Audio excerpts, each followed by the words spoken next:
ब्रह्मा गुरुर्विष्णु गुरुर्देवो महेश्वरः गुरुः साक्षात् परब्रह्म तस्मै శ్రీ గురవే నమః. హాయ్ పిల్లలు, ఎలా ఉన్నారు? బాగున్నారా? నేనైతే చాలా చక్కగా ఉన్నాను. సరే, మరి ఈరోజు మనం చాగునింతం నేర్చుకున్నాం. ఇంతకుముందు ఏమేమి నేర్చుకున్నాం మనము? గాగునింతం కదా. ఇప్పుడు చాగునింతం నేర్చుకుందాం. చాగునింతము చాలా అంటే చాలా సులువు నాన్న. ఏం లేదు, మనం చాకి తలకట్టు పెడతాం కదా. ఇక్కడ ఈ తలకట్టు ఒక్కటి తీసేసి అన్నింటికి కూడా గుడి కానీ దీర్ఘం కానీ రాసుకుంటూ వెళ్ళాలి. చూడండి, ఇప్పుడు మనం నేర్చుకుందాం. చా చా, చి చీ, చు చూ, చ్రు చ్రూ, చే చే, చై చో చో, చౌ చం చహా. అయిపోయింది చూడండి. ఏంటి టీచర్ ఇంతకుముందేమో కాకి తలకట్టిస్తే కాకి గుడిస్తే కాకి గుడి దీర్ఘం ఇస్తే అని చదివింది. ఇప్పుడేమో చాచా చీచి అంటుంది అనుకుంటున్నారా? ఏం లేదు పిల్లలు, నేను ఇందాక చాలామందిని గమనించాను. మీరు చదివేటప్పుడు పాఠం చదవండి నాన్న అంటే, ఏదైనా పదం చదవండి అంటే మీరు ఏం చేస్తున్నారు? చాకి దీర్ఘం ఇస్తే చా, పాకి దీర్ఘం ఇస్తే పా అంటూ చదువుకుంటూ వెళ్తున్నారు. అలా చదివినప్పుడు మనం ఒక పదం కానీ వాక్యం కానీ చదివినప్పుడు చాలామంది పిల్లలు ఏం చేస్తున్నారంటే, ఆ పదం పలికినప్పుడు బాగానే ఉంటుంది, కానీ ఆ మొత్తం పదం పలికేటప్పుడు కొన్ని పదాలు అనేటివి తప్పుగా చదువుతున్నారు. దానివల్ల ఇలా చదవాలి. ఎప్పుడైనా సరే అక్షరాలని ఇలా చదువుతూ పోతే మనకి ఆ అక్షరం ఎలా చదవాలి ఏంటి అనేది మనకు తెలుస్తుంది. దాన్ని బట్టి ఒక పదం కానీ వాక్యం కానీ చదవడానికి చాలా సులువు అవుతుందన్నమాట. ఇప్పుడు చూడండి, నేను గుణింతాలు చెప్తూ ఉంటాను, మీరు అనండి. చా చా, చి చీ,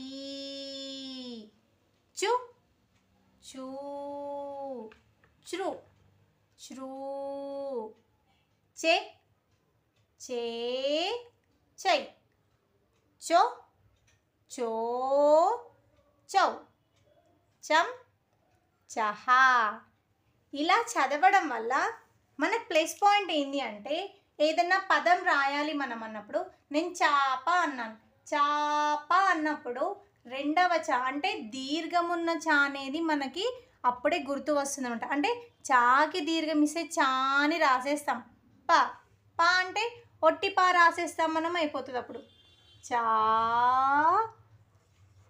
ప ప అంటే పాకి తలకట్టు మనకి. ఇది మామూలు పా కదా, తలకట్టు పెట్టేస్తే పా అవుతుంది. చాప. ఇలా ఒక పదాన్ని సులువుగా రాయడానికి కూడా ఇలా పలకడం వల్ల మనకు ఈజీ అవుతుంది అనమాట.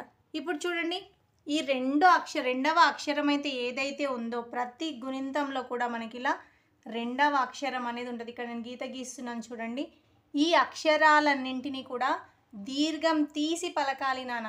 ఎప్పుడైనా సరే ఈ రెండవ అక్షరాలు ఏవైతే ఉన్నాయో వీటిని దీర్ఘం తీసి పలకడం వల్ల మనము ఏదైనా పదం కానీ వాక్యం కానీ రాస్తున్నప్పుడు అక్కడ దీర్ఘంకి సంబంధించిన అక్షరం వచ్చింది అంటే మనం అక్షరం తప్పు పోకుండా రాస్తాము.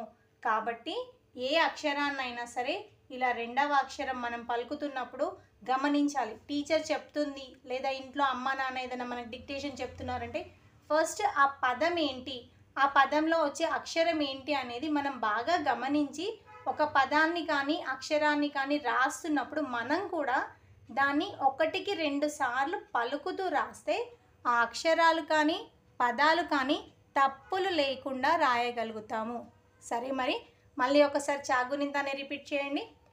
చ, చా, చి, చీ, చు, చూ, చ్రు, చ్రూ, చే, చే, చై, చో, చో, చౌ, చం, చహా.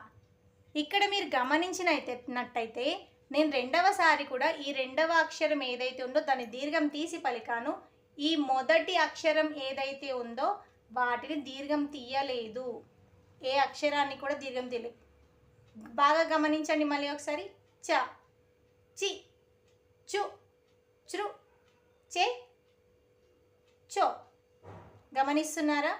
అంటే మనం పలికే విధానాన్ని బట్టి అక్షరాలన్నిటివి మనకి ఈజీగా నేర్చుకోగలుగుతాం అన్నమాట. ఇది చా గుణితం. దీన్ని చక్కగా నేర్చుకోండి. దీంతో పాటు ఇంకా కొన్ని గుణింతాలు కూడా మనం నేర్చుకుంటాం. సరే మరి పిల్లలు, ఉంటాను మరి.